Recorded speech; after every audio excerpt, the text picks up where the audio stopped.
Welcome to the First Look seminar for Saturday, May 24th. And Gino Bacola, the Calbreds, take center stage in what should be a great weekend here at the Great Race Place. Yeah, I'm looking forward to it. On Saturday, it's all about the Calbreds. I am a Calbred myself, Chappie, so I have some pride in these Calbred days.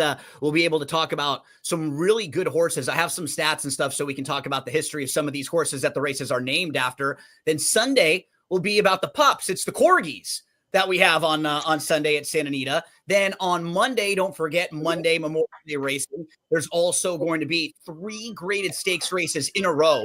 The 2 graded stakes races on the turf are awesome betting races. They're going to go as race 7 and 9 on Monday. That starts the late pick 5. There are a couple big handicapping tournaments on Express Bet this weekend, one on Saturday. Then you can try to qualify Sunday to get into Monday. There is a lot going on. And another Calbred joining us, Seminar Skip. What's happening, my friend? And looking forward to a big weekend this weekend. Tomorrow should start it off. Yeah, I'm looking forward to it all weekend. It's Memorial Weekend, a special weekend. Never forget the people who've served and lost their lives serving and everything. It's a very important weekend. But the weather's going to be great. I'm looking forward to it. The racing's going to be great. The Corgis are going to be out there Sunday. That's going to be great. So hopefully we can get some luck like Oldie had today, and we'll have a great weekend. Yeah, speaking of Oldie, joining us from Equine Edge, our man Oldie. I don't know what bred you are, Oldie. Are you? I'm an Illinois bred, so I'm ship and win here. All right. Well, I'm an Indiana bred, so you and I got no shot. But whatever, we'll take what we can get. But you're running for the bonus money, so that's what's nice. Right. You get a little extra. That's right. Little ship and win money is correct. All right, let's get it started, Gino, because we got plenty to talk about. Tomorrow's late pick 5 starts in race 6. That's a mile on the turf. That is the Franz Valentine, as we said. Calbreds tomorrow. What say you in the first leg? So Franz Valentine, do you know like what Franz Valentine's famous win was, Chappie? Where like her big victory was? She actually won the Kentucky Oaks back in 1985. So cool. Franz Valentine was a 13-time winner in 34 starts, over 1.3 million. That was her big claim to fame there. So race number 6 is going to go a mile on the turf course here. I think the 1 is set up to run a really good race in here, Sneaker. I'm just expecting a really big performance. So coming off the layoff, 2 starts back, sort of ran like she needed it. It was behind Prancing Through Paris, and that was going 6.5 down the hill. Then last time out was down on the inside, wanted to be closer, but ended up like 8th, about 6 lengths off, and just had nowhere to go. Was waiting inside, split horses, angle around. I thought it was a really solid third. And remember, that was against Open Company. My top pick in the Gamely on Monday is Public Assembly. I think that's a really, really nice horse who's going to be a major player in there, and Sneaker just ran right behind.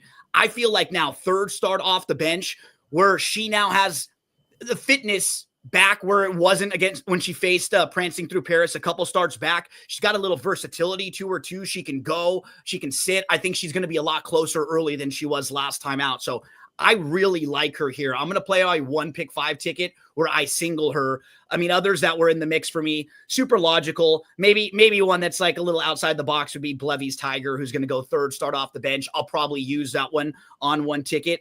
She could be much closer early on in here, stretching out. She's only gone long 1 time, and it was right before a layoff, so I don't think we really want to gauge her off of that race alone. So a lot of strong endorsement for me on Sneaker to kick off the pick 5.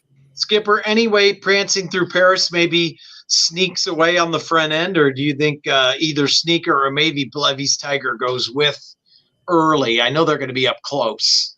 Yeah, I think the 1's got to go from the inside. I didn't like the ride last time. Van Dyke, kind of got in a little tight spot, took hold a little bit. I love the jock switch in here.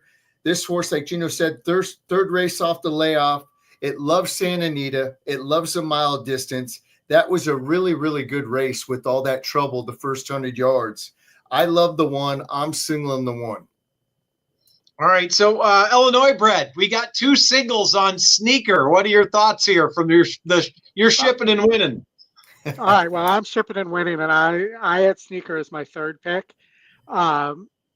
Prancing Through Paris, I think, is our race 7 has Prancing Through Paris getting a pretty easy lead. Prancing Through Paris is what I typically do when I'm in Paris as well. But I think Prancing Through Paris has proven and earned being the favorite here. I also think everybody's on the wrong Papadromo. You know, we all say that when there's two Papadromos in the race, it's the other Papadromo that gets you. And I think we all are ignoring the fact that JJ is riding the other Papadromo here on the 6 horse on the stretch out. And to me, that tells me this horse, they're 31%. They don't team up that often. This horse, the 6 horse, is very live here at 9-2. And, you know, I think that if Prancing Through Paris and Sneaker go too fast, which is possible, you know, if Sneaker's able to break out of the 1 post, which is a question mark because the 1 post is not a great spot to break out of on the turf, then, you know, I think the 6, rather than Blevy's Tiger, I think the 6 Shocking Gray is the one to watch out for here. Well, I'll tell you what, the Calbreds are all in on Sneaker, and the Illinois and the Indiana bred, the Midwesterners are 1-3-6. I'm the same as Oldie. So we shall see after one leg. I think it could set up for Shocking Gray. I think it's going to run big. All right, Skipper, let's move on to race 7. And that is a 1 1/16, the Malaire. Gino, first of all, you can tell us about Malaire, and then we'll go to Skip to start off this second leg. 5 for 5, undefeated. Malaire never lost a race. Won the Railbird, which was a grade 3, the Princess, and the Silver Screen. Those were graded stakes races back at Hollywood Park. Very talented John Sadler and P-Val, who we may see making a return to the races sometime soon. So undefeated Calbred, that was a multiple graded stakes winner. All right. I love it. Skip, we got our little info, of course, from Gino on every horse, which is awesome. So what are your thoughts here on the Malaire? You know, it looks like Me So Fancy is a horse to beat. The horse had trouble last time, came flying, lost by nose. Okay. So that horse is actually, I just was checking to make sure, is not going to run because the horse just ran last week. So a week ago? Just saw the article pop up on DRF from Steve Anderson, who does an awesome job covering everything in SoCal. Me So Fancy scratched from Malaire after solid second in the honeymoon. Okay. Well, that's good, but I was trying to beat Me So Fancy because I know, right? Going to the dirt. So a week ago. So it would have taken some of that money. Would have been a takeout equalizer for you right there. You know what? The one's going to be on my ticket, Lady Mendelssohn. This horse, you know, it was only a 4-horse field last time, but it was coming off a little break.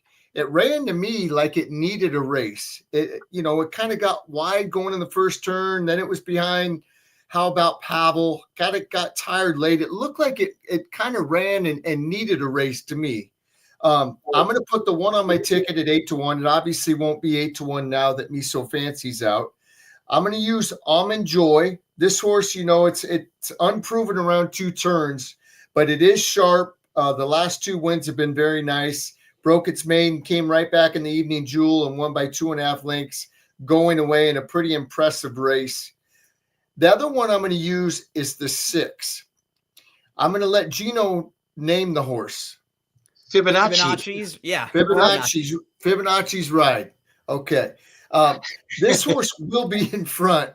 And Cesar D'Alba does a good job. He doesn't have a lot of horses to work with, but the ones that he has, he does a really good job. This horse, I think, will be in front. Maybe Going Deep goes too, but I think the 6 will maybe outfoot that one. I'm going to go 1-3-6 on my ticket. All right, so 1-3-6, and as we know, Almond Joy's got nuts, Mounds don't. Are you? You beat me to the joke there. I was sitting on that joke. Sorry, I stole your thunder, Oldie. Are you using that horse? I am. In fact, I'm on the same 3 horses as Skipper there. I think we have a bad morning line favorite in Sunset Grayson here, and who's looks like a money burner to me. I thought this was an opportunity to pretty easily beat a favorite here. Yeah, I thought this was a tough race as well, Gino. I mean, it's a small field, but anything could happen. A couple horses stretching out here. What were your thoughts here? Yeah, probably be a little different than Oldie here. This is where we'll have to probably go beer game. I do like the fact that Sunset Grazing can go long on the dirt. And that's a question mark for a lot of these horses. Like, we haven't seen them proven long on the dirt. I know we have seen that from Sunset Grazing. And if you're looking at who she just lost to last time, that was the horse that came back and won the grade 3 Honeymoon and beat Me So Fancy. So the very same horse, even though it wasn't in a graded stakes race, we know lost to a graded stakes runner. So I look back at those races at Pleasanton and they were against softer, but at least we know this horse can go long on the dirt. And I don't mind as much when a horse finishes second and third in races where they're big long shots, right? Where they're facing other really good horses. I get a little more concerned when they're overly bet and they're the beaten favorite over and over and over again. A couple others that might be in the mix for me, definitely Fibonacci's Ride, because I just think if you're playing a pick 5 or late exotics, there are versions of this race where that horse just gets loose. So I think I want to at least have that horse on the ticket in case. The other one who did actually run well, and I don't think distance should be a problem, is that the 2 in the air tonight. You know, that race at Los Al in the Soviet Problem, the last time this horse went long on the dirt, really wasn't bad. And the only other time she went long on the dirt, she was in the Oak Leaf against Open Graded Stakes Company. Look at those horses in there. She was facing Tenma and way, way better. She might be a horse who's pretty well suited to the distance where some of the others in here aren't. So I'm going to give her a look. A lot of 2, 5, and 6 for me in this one. 2, 5, and 6. Yeah, I thought this was a tough race, and especially with a couple of them stretching back out in interesting race. All right, Oldie, we shall move on to race 8, leg 3. This is the Crystal Water, but we're going to go to Gino first to tell us about Crystal Water, then back to Oldie. Crystal Water won the San Felipe, the Hollywood Derby, still a big race back in 1976. But the real claim to fame was winning the Santa Anita Handicap, the Californian, and the Hollywood Gold Cup all in a row back in 1977. Wow. Boom, boom, boom for Crystal Water. That's a big year for a Calbred. Amazing and good information once again. Gino, Oldie, your thoughts here going a mile on the turf? I don't have anything genius here. The 4 Kings River Knight is my single and best bet of the card. And, you know, this horse is fast, but also tactical, doesn't need the lead. You know, has wins at a mile, has wins at 9 furlongs. Didn't win last time going down the hill, but that's a different operation altogether. It's Sadler, it's JJ. I just think that this horse is too good for what I think, based on what we have the strength of race as here, is just light years above this field, where we have this horse having beaten almost 6 points better in terms of strength of race than this current race is rated at, and nobody in this field has beaten anybody within 10 points of that. So. Yeah. You know, for me, it's just, you know, Kings River Knight and knock on wood. So yeah. But Gino, you know, last time we were all against Kings River Knight off of that long layoff. And obviously on Kings River Knight's best day, he lays over this field. But he's also a 7-year-old.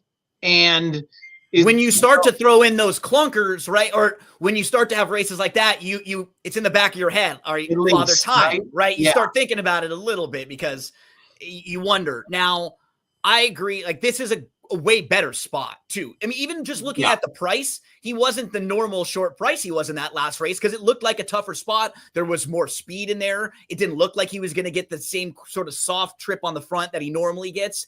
So I do agree he's the one to beat, but I'm a little bit of both of what you guys said. Like with Oldie, the spot, anyone that wants to single him, I won't talk you off doing that.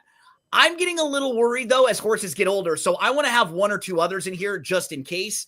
I want to make sure the horses that I'm using though can be close enough, because if they're way out of it, they might have no shot in here if he's cruising. So I'm going to use a couple horses that have at least shown they can sit close if need be.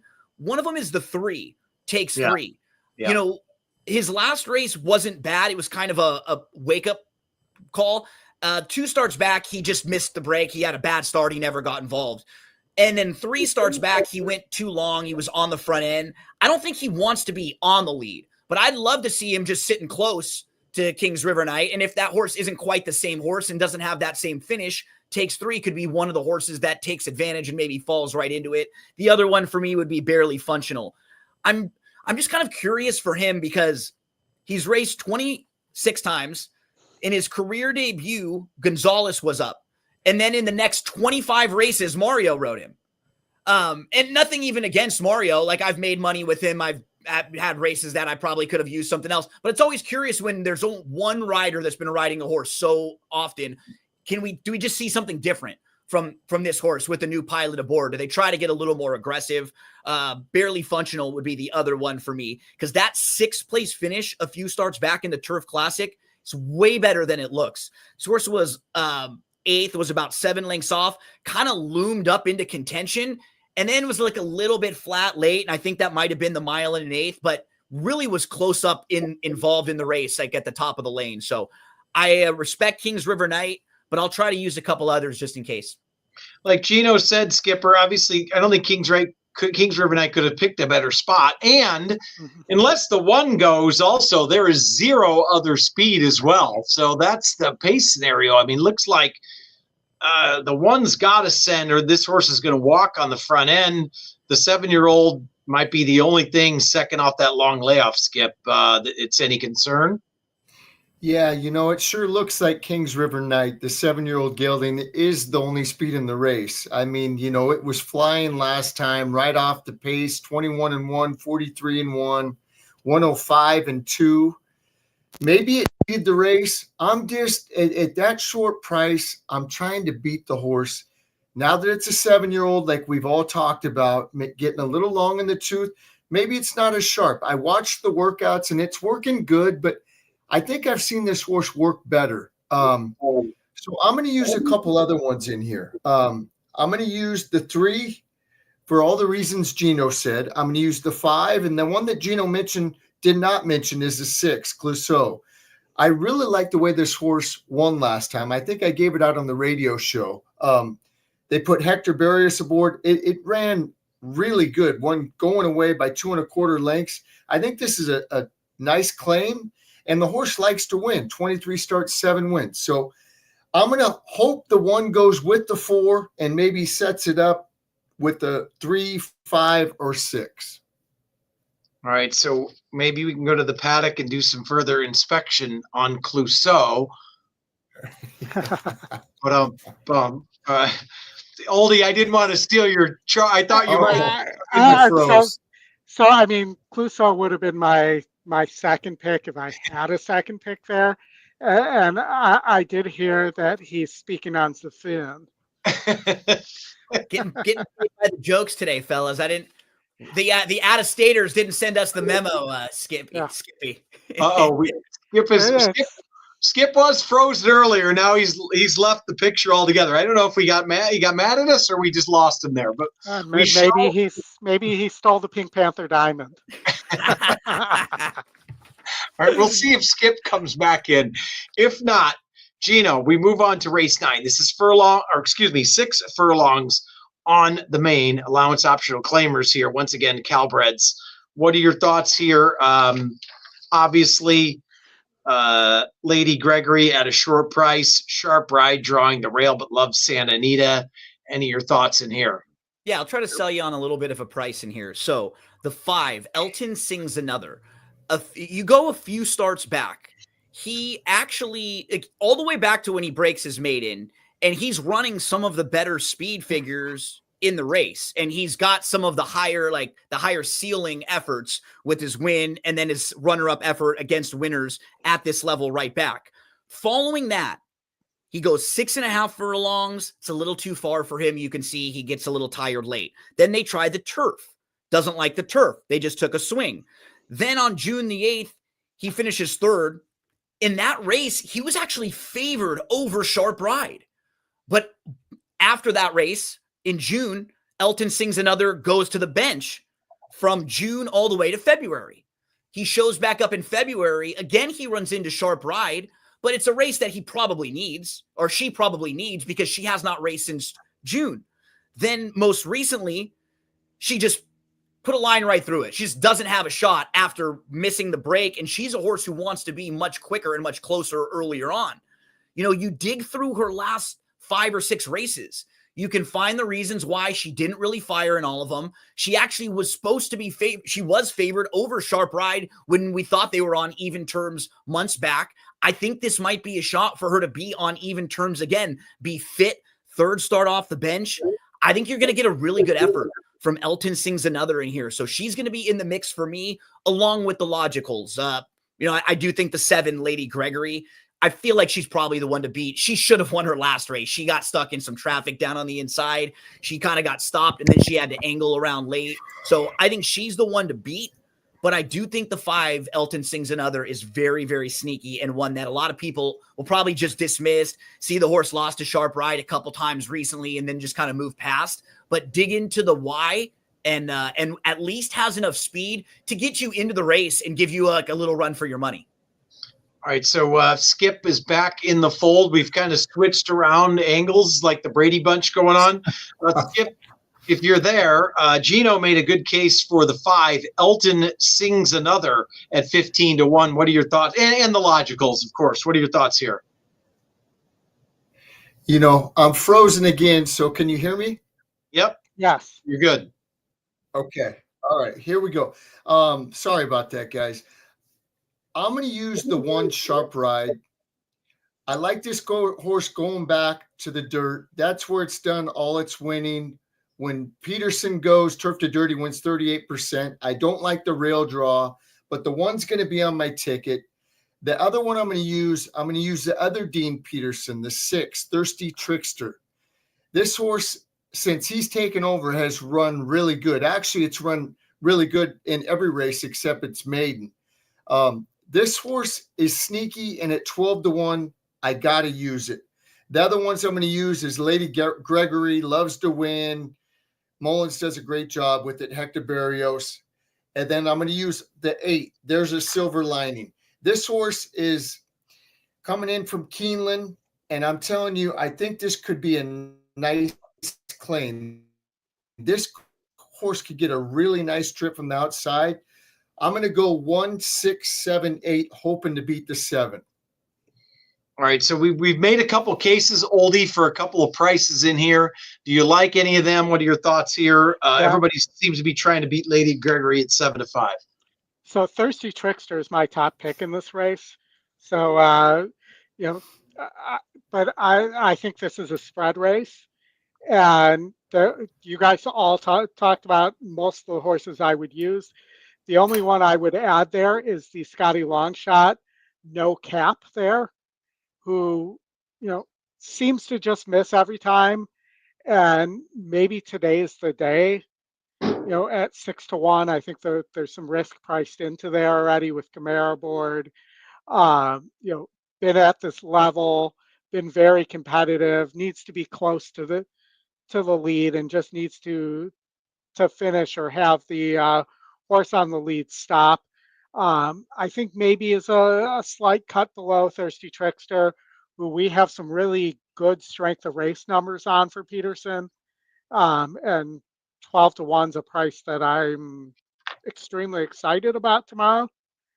But, you know, I think No Cap is a horse that shouldn't be ignored there. Yeah, you guys have kind of mentioned everything I thought too, and I was going to mention No Cap as well. The only problem with No Cap, not big on winning, Gino, but should get a good stalking trip. That's last time you could find a win was back on the synthetic June of last year, but always seems in the mix. So, all right, let's move on to the final leg of the day, and that is race 10. Gino, we'll start with you, and this is the Snow Chief. 1.8 miles on the turf. Very interesting race, but tell us first about Snow Chief, and then we'll get into the meat of the race. Yeah, his big claim to fame was the Preakness. He won the Preakness just off of last week. How about this stretch of races from late 1985 into 86? So he wins the Hollywood Futurity at grade 1. Then he goes back in against Calbreds in the California Breeders' Champion. Like, how'd you like to face that horse as a Calbred and just won a grade 1 against Open Company? Then He wins the El Camino Real Derby at Bay Meadows. He wins the Florida Derby at Gulfstream in March. He wins the Santa Anita Derby at Santa Anita in April. He runs in the Kentucky Derby, and then 2 weeks later, he comes back, he wins the Preakness, and then he wins the Jersey Derby just a week and a half after that at Garden State. Just incredible to look at some of the older horses and how they were just built much differently. Shout out to Snow Chief, a 13-time winner, earned over $3.3 million. Very impressive. Your thoughts in this race? Is Bro going to get lonely on the lead here? I'm a little concerned because just going through the entire field, you've got Western Freedom, who's stretching out from sprint races, and he's been close up in sprints. You've got Style Cat, who's stretching out from sprint races. When we saw him go long a few starts back, he was right on the lead and pressing it in the Cal Cup Derby. How about Drop 'em? He's always been close, and now he's stretching out. 2 starts back, when he went long, he was right there on the lead. Even Prince of Del Mar, who has won his only race, his only victory came when he was on the lead. I think he'll be more of a sitter in here. Bro wants to go. Cali Cat stretching out from sprint races. Santa Barbarian wants to sit close. I think a horse who could get a really great trip is I've Got Soul and I'm Not a Soldier. This looks like one of the more true closers in this race. And really the key for me is it's not even like he's a stone cold closer. He won on the lead a couple starts back. He just has shown us he can do both, which is really nice. And that could come in handy big time in a race like this. So I have to use the 7. I do like the fact that the 6 seems pretty versatile too. When looking at all these horses and the different ways this race could shape up, just because he's stretching out from sprints doesn't necessarily mean he'll be on the lead. If you look at his last 3 races, he's kind of run 3 completely different running styles, right? One of them, he was on the lead. The other, he's sitting third, sitting pretty close. And then the other time he comes from 8th in a field of 10 and almost wins that. So I think he's the most versatile. He can adapt to different things. I'm going to go a lot of 7-6. I mean, I respect some of the horses down to the inside, but I'll probably try to play a lot, ending with those 2. Yeah, Oldie, I am 6-7 all day long. The only other horse that interests me a little bit is that Barrios jumps on the one horse on the rail, has not tried turf, has not gone long yet, but it sure looks like it's going to set up for the 6 or the 7, who both seem versatile. The 7 really improving here. Anybody else you had to add in this last leg? Yeah, so let me just talk about the 1 for a second. We have a 18-point GSR drop going from dirt to turf, meaning that this horse wants no part of turf. Even with Barrios aboard, that this is one for me is a total toss. But the one I think we're discounting. So I had Cali Cat on top. That was my top pick, but I think we're discounting Bro a little bit in terms of Bro's ability to be tactical. So Bro broke his Bro Maiden at 6 furlongs with a stalking trip. And, the next time out faced a little better at 5 furlongs, which is a lot tougher to get home from off the pace at. And I think that Bro with Rispoli aboard, may take back a little bit. Sure. As well, and doesn't need the lead here at 9 furlongs. The GSR says he should be able to handle the distance. And, I think that it's a 3-horse race for me between the 3 horses we've all mentioned, Cali Cat, Bro, and Got Soul. So 3 deep for you, 2 deep for Gino, and I'll probably spread. But in one of the pick 5s I do, I will single Cali Cat. I just think it's going to get this is the best horse in the race and is going to get the perfect trip. Now maybe Got Soul is just improving, and as Oldie said, there's a little bit back and forth, Gino, on Western Freedom. Maybe no on the turf, but interesting that Barrios ends up there, Gino. Yeah, and we know Barrios has been one of the better turf riders. That horse is going to make 3rd start of the form cycle. It's a competitive group too, like just based on speed figures and stuff. Like nobody's overwhelmed anyone else. Nobody scares the heck out of you. It just comes down to who may be the most versatile, who may be able to get this trip. And the mile and an 1/8 could be a big factor too, right? Not just the flat mile, that extra 1/8 of a mile late. Some of these horses just may not want to go that far. No doubt. All right, great card tomorrow, the Calbreds, Gino. And then we've got Sunday racing with the Corgis. And then, of course, Monday special racing as well. So wrap us up here before we head home and head into Saturday. Yeah, make sure you head to ExpressBet too, because if you're looking at all these races, there are awesome contests this weekend. There's a $500 contest on Saturday where you could get NHC seats, and then a big one on Monday with NHC and Pegasus World Cup Betting Challenge seats. So check those out. Also, Daily Racing Form has a big Memorial Day sale all the way through Monday. What's nice about the sales they have, you can purchase like the plans if you're someone who likes to get the help with the clocker reports. I know with Del Mar coming up and with Saratoga coming up, I'm going to need a lot of help in those baby races with the 2-year-olds and horses who haven't run. So check that out at shop.drf.com. Use the coupon code MEMD25. We'll be firing away. Those coast-to-coast pick fives keep rolling on, Chappie. There is a lot of stuff this weekend at Santa Anita. I think I'm going to come out there on Monday too, so I'll come and annoy you for the last couple races. I love it. And the weather should be perfect all weekend. Mid-70s, sunny and great racing. And we've got the carnival, and we've got, of course, the corgis, which are very popular on Sunday. So first post all 3 days, Saturday, Sunday, Monday, 1 o'clock. So gentlemen, Oldie, Gino, Seminar Skip, who's somewhere out there, thank you guys. We'll see you this weekend. Good luck, everybody, and we'll talk to you next week. Thanks, guys. Good luck, everyone. Thanks.